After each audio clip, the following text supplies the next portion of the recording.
السلام علیکم ورحمۃ اللہ وبرکاتہ۔ معزز ناظرین و سامعین، اللہ تعالیٰ کے فضل سے آج ہم سورہ فاتحہ کا آغاز کرتے ہیں۔ سورہ فاتحہ ترتیب کے لحاظ سے قرآن مجید کی پہلی سورت ہے۔ اس کے چند فضائل اور اہمیت سماعت فرمائیں۔ عرشی اور فرشی دونوں ترتیب کے لحاظ سے یہ قرآن مجید کی پہلی سورت ہے، اور نزول کے اعتبار سے یہ پہلی سورت نہیں ہے، بلکہ ایک ترتیب نزول کی الگ ہے کہ کون سی سورت سب سے پہلے مکمل نازل ہوئی۔ اگر یہ دیکھا جائے کہ کون سی سورت سب سے پہلے نازل ہوئی تو وہ اقرا بسم ربک الذی خلق سورہ علق ہے، لیکن وہ مکمل نازل نہیں ہوئی، ایک ہی بار میں نازل نہیں ہوئی، چند آیات نازل ہوئی۔ لیکن سب سے پہلے جو مکمل صورت نازل ہوئی وہ بھی سورہ فاتحہ ہے۔ سورہ فاتحہ کو ام القرآن کہا جاتا ہے، یعنی قرآن مجید کی ماں۔ سورہ فاتحہ قرآن مجید کی وہ صورت ہے جس کو سب سے پہلے، ہر پارے سے پہلے، ہر سورت سے پہلے رکھا گیا۔ اس کی ایک وجہ ترتیب کی یہی تھی کہ یہ ام القرآن ہے۔ اس کو سورہ شفا بھی کہا جاتا ہے، سورہ فاتحہ بھی کہا جاتا ہے، سورہ صراط مستقیم بھی کہا جاتا ہے، بہت سارے نام احادیث میں وارد ہوئے۔ سورہ فاتحہ ایک ایسی سورت ہے کہ اس کے نماز کے اندر تلاوت ضروری ہے۔ حالانکہ باقی پورے قرآن مجید میں 3 آیتیں کون سی بھی پڑھ لیں، جو بھی آپ پڑھیں گے وہ ہو جائے گی، لیکن سورہ فاتحہ کی تلاوت ضروری ہے۔ جو بھی نماز پڑھیں اس کے اندر سورہ فاتحہ کی تلاوت ہوگی۔ اگلی پورے قرآن مجید میں کوئی بھی آیتیں تلاوت ہو جائیں اس کا کوئی مسئلہ نہیں ہے۔ حدیث پاک میں آتا ہے کہ نماز نہیں ہوتی، مفہوم یہ ہے، مگر سورہ فاتحہ کے ساتھ، یعنی سورہ فاتحہ کا پڑھنا ضروری ہے۔ اور صحابہ اکرام رضوان اللہ علیہم اجمعین قرآن مجید کی ہی ایک آیت کی نزول سے پہلے امام کے پیچھے بھی سورہ فاتحہ پڑھا کرتے تھے۔ یعنی اگر امام نماز پڑھا رہا ہے، مقتدی پیچھے پڑھ رہے ہیں، تو پھر تو ان کے بارے میں حدیث ہے کہ آپ صلی اللہ علیہ وسلم نے ارشاد فرمایا کہ امام کی قرات ہی مقتدی کی قرات ہے۔ اب قرآن مجید میں اس کا حکم بھی نازل ہو گیا، اور وہ کیا تھا کہ فَإِذَا قُرِئَ الْقُرْآنُ فَاسْتَمِعُوا لَهُ وَأَنصِتُوا لَعَلَّكُمْ تُرْحَمُونَ۔ جب قرآن مجید پڑھا جائے تو خاموشی سے سنو اور خاموش رہو تاکہ تم پہ رحم کیا جائے۔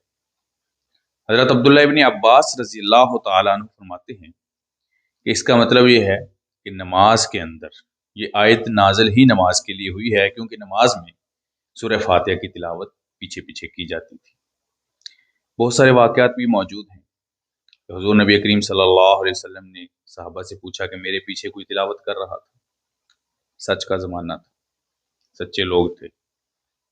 ایک صحابی نے عرض کیا اللہ کے رسول میں آپ کے پیچھے تلاوت کر رہا تھا، یا اس کو 2-3 طرح سے اس واقعے کو بیان کیا گیا ہے، بہرحال مفہوم اس کا یہ ہے۔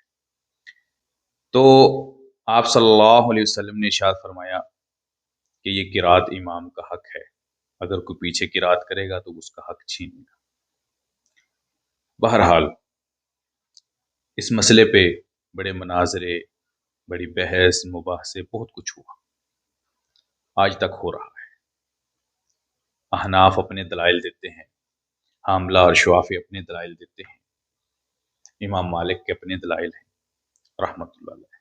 ہم سب اماموں کا، جتنے بھی فقہ کے امام ہیں، 4 ہیں یا ان سے بھی زیادہ ہیں، کیونکہ زیادہ معروف 4 ہیں، باقی امام تو بہت سارے، تو ہم سب کا احترام کرتے ہیں، سب کی رائے کا احترام کرتے ہیں، لیکن کامل یقین ایک امام کی رائے پہ کرتے ہیں، اور کوئی پابندی نہیں ہے کہ وہ آپ کس امام کی رائے پہ کریں، جو جس کو زیادہ کامل یقین جس پہ زیادہ ہو اس کی رائے کا احترام کریں۔ حالانکہ اس کو بعض مختلف قسم کے جو ہے وہ کتب سے اور مختلف قسم کے مسائل میں رکھ کے مختلف قسم کا یہ مسئلہ بیان کیا جاتا ہے، بہت سارا اختلاف ہے۔ آئیے اگر آپ چاہتے ہیں کہ اس مسئلے کا، اس اختلاف کا بھی کوئی حل ہو جائے تو انشاءاللہ میں پوری کوشش کروں گا، اور آپ بھی تعصب کے چشمے اتار کر کوئی کسی مسلک کا بن کے نہ سنیں۔ کوئی دیوبندی ہے دیوبندی رہے، کوئی بریلوی ہے بریلوی رہے، کوئی اہل حدیث ہے تو اہل حدیث رہے۔ بات کو ذرا غور سے سنیں۔ سب سے پہلا مسئلہ یہ ہے کہ جو مسئلہ قرآن مجید کی نص سے ثابت ہو جائے اس مسئلے پر حدیث پیش نہیں کی جاتی۔ قرآن پاک کی نص سے ثابت شدہ مسئلے کو قطعی دلیل سے ثابت شدہ مسئلہ کہتے ہیں، اور قرآن مجید کی نص سے ثابت شدہ مسئلہ حتمی ہوتا ہے جب تک کہ قرآن پاک ہی کی کسی دوسری آیت میں اس کی نفی نہ کر دی جائے۔ بعض اوقات ایسے مسائل بھی ہیں، لوگ پیش کرتے ہیں کہ آپ نے یہ کہا لیکن قرآن مجید میں فلان جگہ تو یہ ہے، تو اس کی پوری سمجھ سے کام لینا چاہیے۔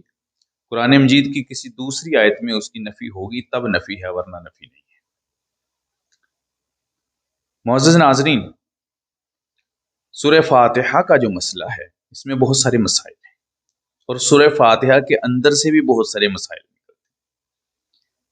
ایک بار امام غزالی رحمۃ اللہ علیہ کے بارے میں آتا ہے، یا بعد نے امام جو ہے وہ امام فخر الدین رازی رحمۃ اللہ علیہ کے بارے میں بھی یہ مسئلہ لکھا ہے کہ شاید ان کے بارے میں آتا ہے۔ بہرحال کسی بڑے محدث یا مفسر کے بارے میں یہ واقعہ ہے۔ انہوں نے فرمایا کہ قرآن مجید سے 10 لاکھ مسائل اخذ کیے جا سکتے۔ بعض علماء نے اس سے اختلاف کیا کہ 10,000 مسائل کہاں سے، 10 لاکھ مسائل کہاں سے اخذ کیے جائیں گے؟ تو انہوں نے کہا آ جاؤ، علماء ان کے پاس چلے گئے، تو انہوں نے سورہ فاتحہ سے 10,000 مسائل نکال دیے اور کہا کہ میرے پاس آج اتنا ٹائم تھا، کل آ جانا اور نکالیں گے۔ لوگ بڑے حیران ہوئے اور علماء بڑا تعجب کا شکار، انہوں نے کہا واقعی امام فخر الدین رازی رحمۃ اللہ علیہ جیسا بندہ جو ہے وہ 10,000 مسئلے اگر سورہ فاتحہ سے نکال سکتا ہے تو 10 لاکھ پورے قرآن پاک سے بھی نکال سکتا ہے۔ تو ایک مسئلہ جو معرکۃ الاعراب بنا ہے، سب سے پہلے اس کا حل کرتے ہیں، پھر ترتیب سے انشاءاللہ درس قرآن کا آغاز کریں گے، کیونکہ یہ بہت اہم مسئلہ ہے۔ سورہ فاتحہ امام کے پیچھے مقتدی پڑھے گا یا نہیں پڑھے گا؟ قرآن مجید کی نص سے ثابت یہ ہوا کہ جب قرآن مجید پڑھا جائے تو تم خاموش رہو اور سنو اور خاموش رہو، جس طرح بھی آپ اس کا ترجمہ کریں، خاموشی سے سنو۔ اب پتہ چلا کہ جب قرآن مجید پڑھا جائے تو سننا چاہیے، بلکہ پیچھے پیچھے اپنا نہیں پڑھنا چاہیے۔ ایک مسئلہ تو یہ حل ہوا کہ قرات پر قرات نہیں۔ اب جن حضرات نے، جن احباب نے اختلاف کیا ہے وہ اس بات کا ہے کہ قرآن مجید باقی کی تو یہی صورت ہے، باقی کا تو یہی مسئلہ ہے کہ جب پڑھا جائے تو سنا جائے، لیکن سورہ فاتحہ کا یہ نہیں ہے، کیونکہ حدیث پاک میں الگ سے وارد ہے کہ نماز نہیں ہوتی بغیر سورہ فاتحہ کے۔ تو اب سورہ فاتحہ کا پڑھنا ضروری ہے، بے شک امام پڑھے تب بھی ضروری ہے، امام نہ پڑھے تب بھی ضروری ہے، وہ جہری پڑھے تب بھی ضروری ہے، وہ سری پڑھے تب بھی ضروری ہے۔ اب یہ اختلاف ہے۔ سب سے پہلی بات تو یہ ہے کہ کیا سورہ فاتحہ قرات نہیں؟ جب قرآن مجید میں اوورال پورے قرآن پاک کی قرات کا کہا گیا ہے کہ جب قرآن مجید پڑھا جائے تو تم سنو، تو سورہ فاتحہ بھی قرآن مجید ہے، بلکہ ام القرآن ہے، تو اس کے لیے بھی وہی مسئلہ ہے جو پورے قرآن مجید کے۔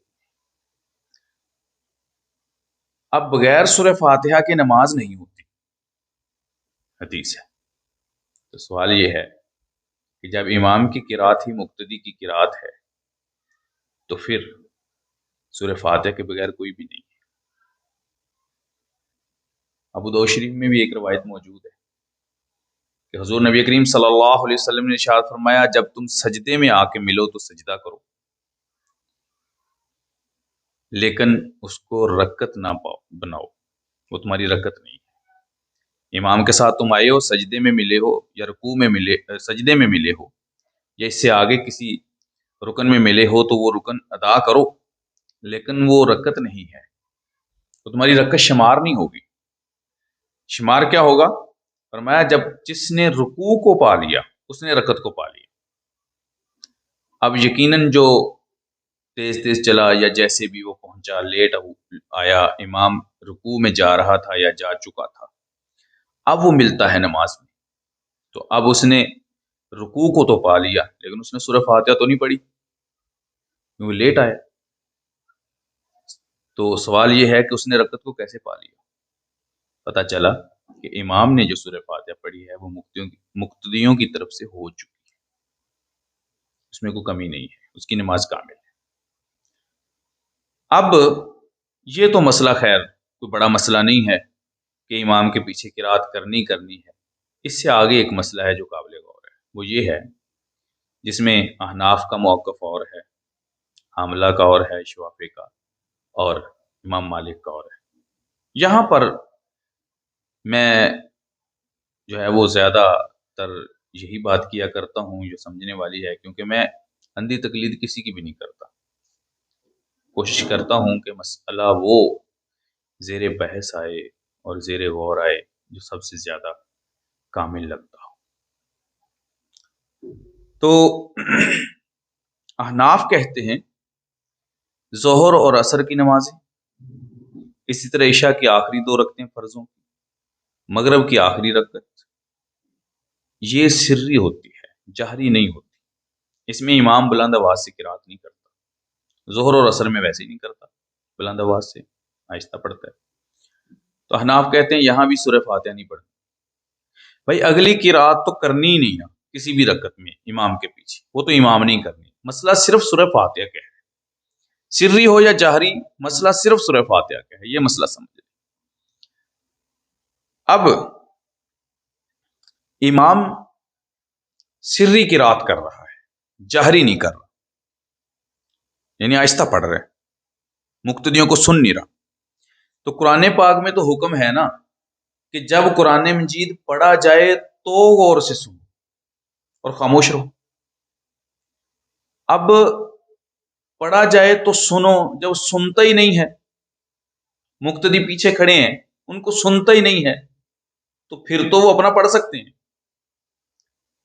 پھر تو یہ نہیں کہا جا سکتا کہ وہ اب کیوں پڑھ رہے ہیں۔ یہاں پر ایک مسئلہ سنیں،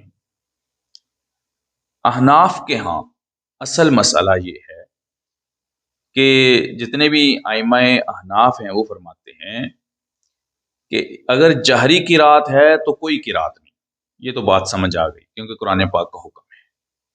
اگر سری قرات ہے تو اس میں بھی خاموش رہنا، اس میں بھی خاموش رہنا افضل ہے، پڑھ لینا بھی جائز ہے، صرف سورہ فاتحہ، یہ میں بارہا آپ کو عرض کر چکا ہوں، خاموش رہنا افضل ہے، پڑھ لینا جائز ہے، گنجائش ہے اس کی۔ کیا وجہ ہے کہ پھر بھی خاموش رہیں، افضل کیوں ہے؟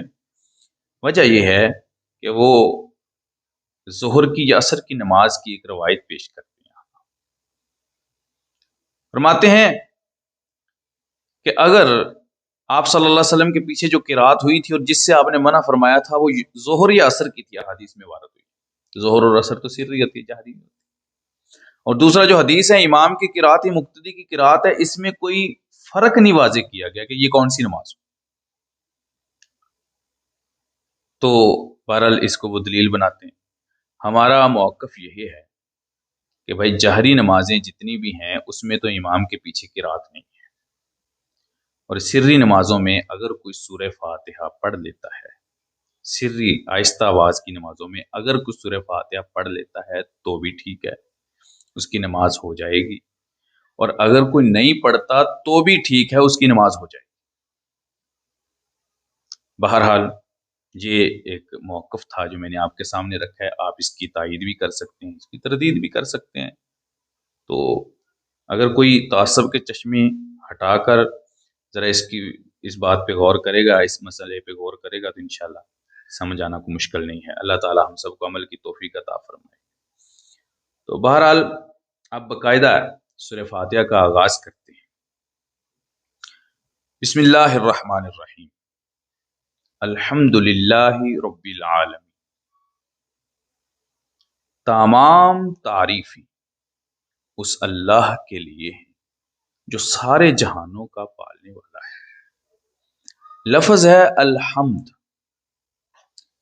الحمد للہ،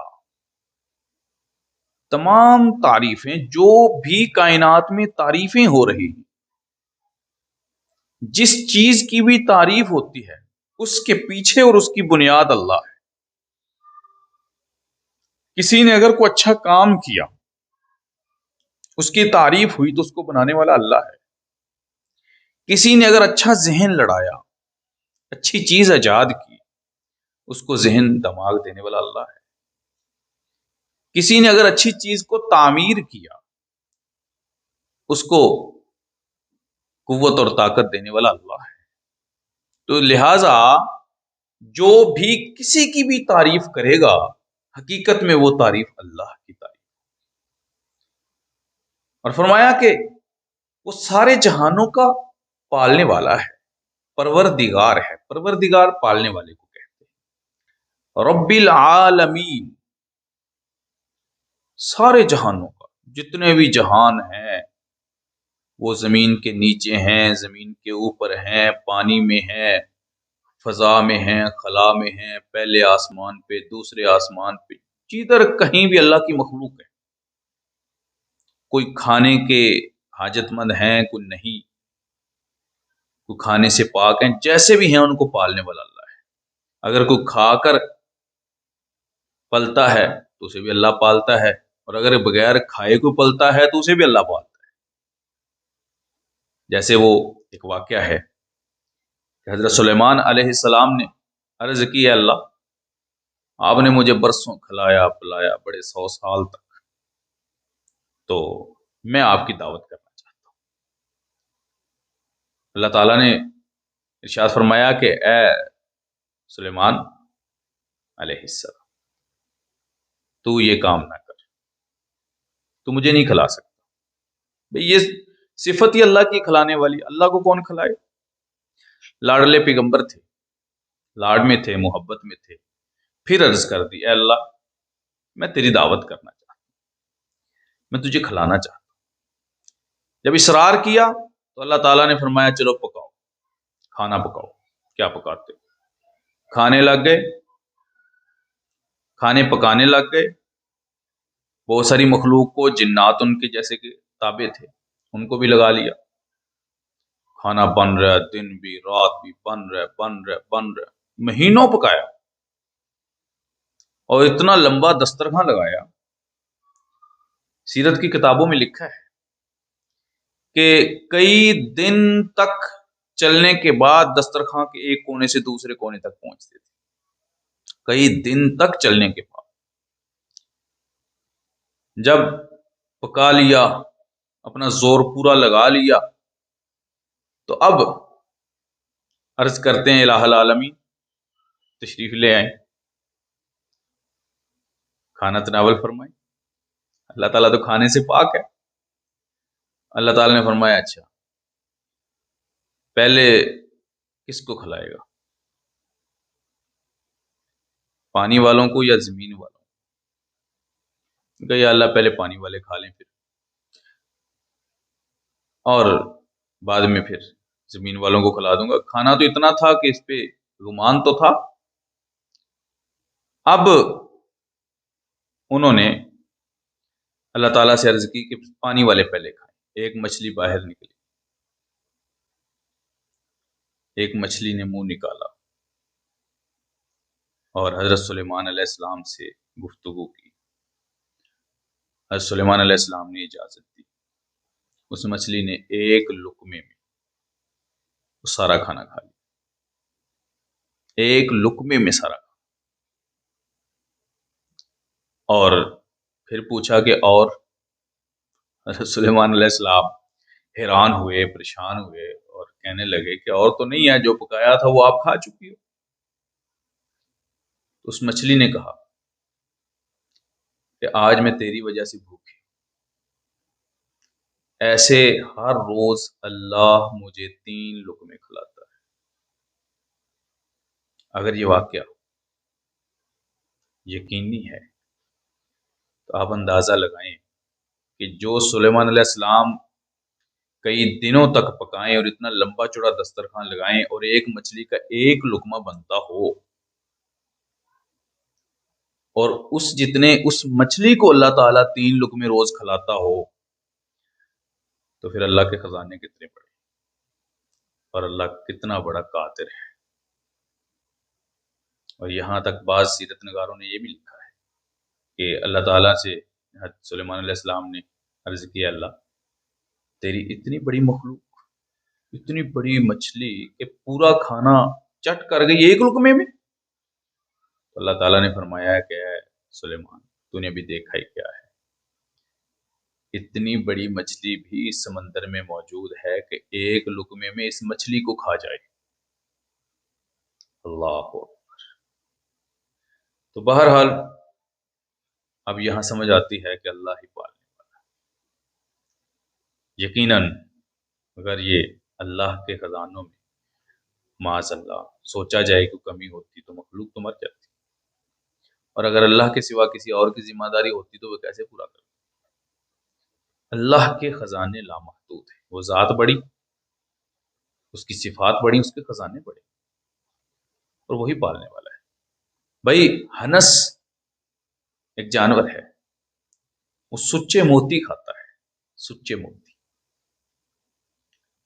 اب سچے موتی کہیں سنار سے لینے ہوں تو ہمیں پتہ ہی نہیں ہوتا کہ سچے موتی ہیں یا نکلی ہیں، جعلی ہیں، کیسے،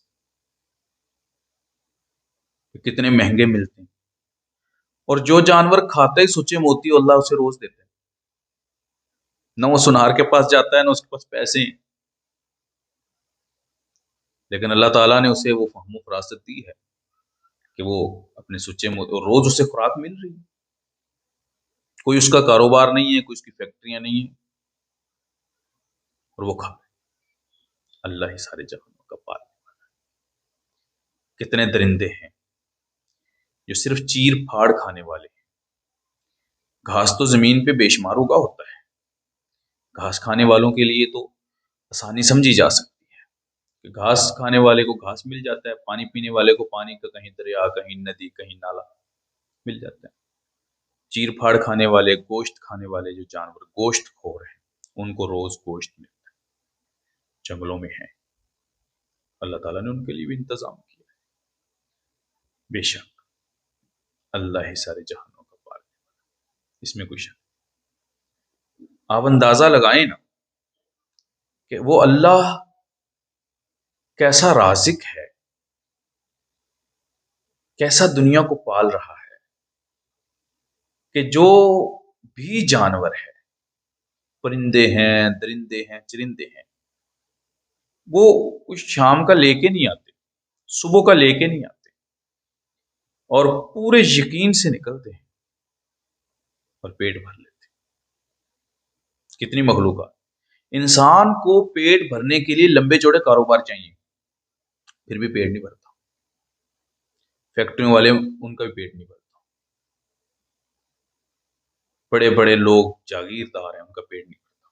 پیارے نبی صلی اللہ علیہ وسلم نے ارشاد فرمایا، اگر تمہیں ایک سونے کا جنگل دے دیا جائے تو تم ایک اور جنگل کے متلاشی،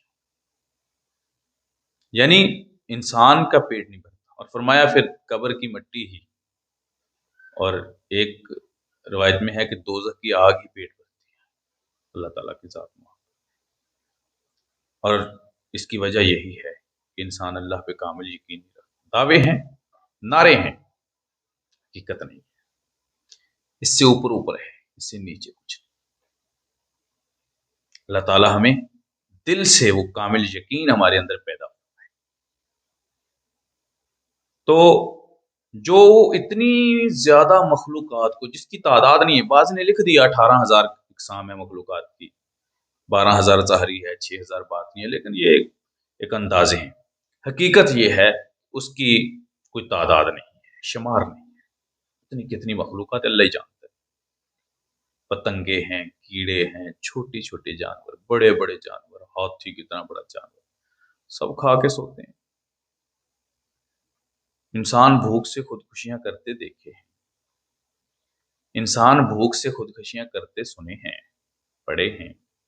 بچوں سمیت ٹرین کے نیچے آ گئے، اللہ معاف، بچوں سمیت چھت سے کود گئے، اپنے آپ کو گولی، زہر، یہ وہ سارا کچھ سنا ہے، لیکن ان کبھی جانور کو دیکھا ہے کہ بھوک سے خودکشی کی؟ کیوں؟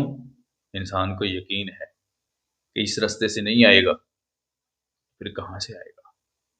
اور جانور کو یقین ہے کہ وہ رستوں کا محتاج ہے، وہ جدھر سے چاہتا ہے دیتا ہے۔ وہ پرندوں والا، جانوروں والا یقین اور یقین کی مالا اگر انسان کے دل میں آ جائے تو خودکشی کیا، بھوکا ہی کوئی نہ مرے۔ کسی بھکاری کو بھیک مانگنے کی کیا ضرورت ہے؟ اور کتنا تعجب ہے جب وہ آ کر کہتا ہے بھی اللہ کے نام پہ دو، اللہ آپ کو دے گا۔ اس وقت ایک سوال پیدا ہوتا ہے کہ اللہ آپ کو دے گا، تو کیوں نہیں اللہ سے مانگتا؟ اللہ تجھے نہیں دیتا؟ بھائی اللہ سب کا پالنے والا ہے۔ دوسروں کو جو مشورہ دے رہے ہو کہ اللہ تمہیں دے گا، دوسروں کے لیے اللہ سے مانگ رہے ہو اور اپنے لیے لوگ دوسروں سے مانگ رہے ہو۔ اپنے لیے ہی اللہ سے مانگ لو نا۔ اللہ اکبر۔ اللہ کی جو ذات ہے نا، اس سے عزت کا وعدہ کیا ہے، یقین اس پہ کر لیں، اللہ کو رب مانے حقیقی، جس طرح ماننے کا حق ہے کہ انشاءاللہ کوئی انسان کو کھائے۔ اور یہی اللہ تعالیٰ نے فرمایا ہے، رب العالم، سارے جہانوں کو میں پالنے والا ہوں، اور اس کے لیے کوئی مشکل نہیں۔ وہ سارے جہانوں کو اتنا دے کہ سارے ایک ایک چیز کے لیے وہ اتنی مقدار بڑھا دے کہ اس کے لیے پوری زندگی ختم نہ ہو، ایک ہی بار دے دے تو بھی اس کے خزانوں میں کمی نہیں۔ بہرحال اسی آیت کی تفسیر ابھی باقی ہے اور وقت کم ہے، وقت زیادہ ہو چکا ہے۔ اللہ تعالیٰ سے دعا ہے کہ اللہ تعالیٰ ہمیں عمل کی توفیق عطا فرمائے۔